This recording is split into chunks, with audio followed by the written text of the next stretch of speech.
के इस लेक्चर में हम जो है ऑर्गेनिक कंपाउंड्स के बारे में पढ़ेंगे। ऑर्गेनिक कंपाउंड हम किसे कहते हैं? आपने ज़हन में रखना है कि ऐसे कंपाउंड जो हाइड्रोकार्बन हो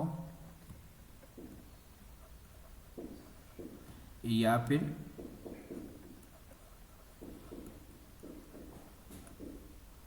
डेरिवेटिव ऑफ हाइड्रोकार्बन हो, तो ऐसे कंपाउंड को हम क्या कहते हैं? ऑर्गेनिक कंपाउंड्स कहते हैं। ऐसे कंपाउंड जो हाइड्रोकार्बन हो या डेरिवेटिव ऑफ हाइड्रोकार्बन हो, ऐसे कंपाउंड को हम कहते हैं ऑर्गेनिक कंपाउंड्स। हाइड्रोकार्बन हम किसे कहते हैं? ऐसे कंपाउंड जो हाइड्रोजन और कार्बन से मिलकर बना हो, ऐसे कंपाउंड को हम कहते हैं हाइड्रोकार्बन। डेरिवेटिव ऑफ हाइड्रोकार्बन हम किसे कहते हैं? ऐसे कंपाउंड जो हाइड्रोकार्बन से लिया गया हो, ऐसे कंपाउंड को हम क्या कहते हैं? डेरिवेटिव ऑफ हाइड्रोकार्बन कहते हैं। तो आपने ज़हन में रखना है कि हाइड्रोकार्बन और इसके डेरिवेटिव को हम कहते हैं ऑर्गेनिक कंपाउंड। मसलन हमारे पास क्या है? ये हमारे पास है मीथेन। यहाँ पर अगर आप गौर से देख लें तो ये जो गिवन कंपाउंड है, ये गिवन कंपाउंड किस चीज़ से मिलकर बना है? कार्बन और हाइड्रोजन से मिलकर बना है। तो ऐसे कंपाउंड जो हाइड्रोजन और कार्बन से मिलकर बना हो, ऐसे कंपाउंड को हम क्या कहते हैं? ऐसे कंपाउंड को हम कहते हैं हाइड्रोकार्बन। इसी तरह अगर हम दूसरी तरफ जो है अल्कोहल को देख ले, ये हमारे पास है मिथेनॉल।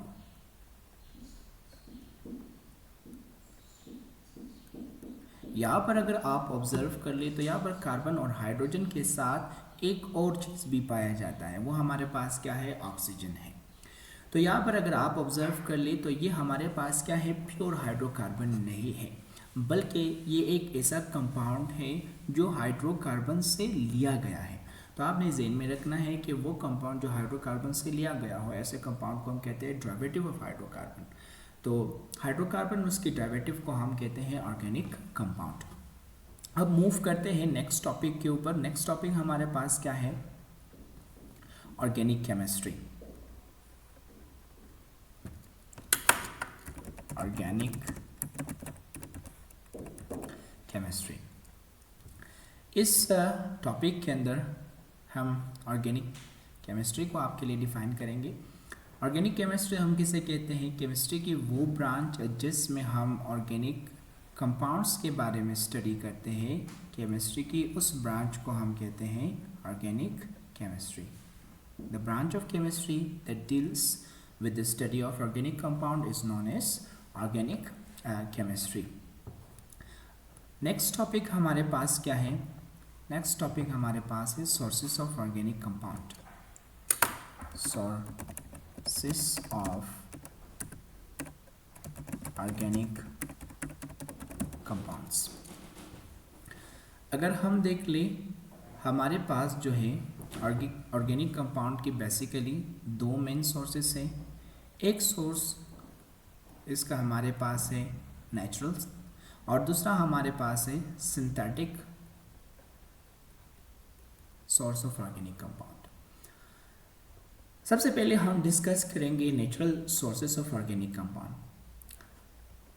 ऑर्गेनिक कंपाउंड की जो नेचुरल सोर्सेस है बेसिकली वो कौन कौन से हैं? एक हमारे पास है फॉसिल फ्यूल्स। फॉसिल फ्यूल्स जो है तीन तरह के हैं। एक को हम कहते हैं कोल, दूसरा हमारे पास है पेट्रोलियम, तीसरा हमारे पास है नेचुरल गैस।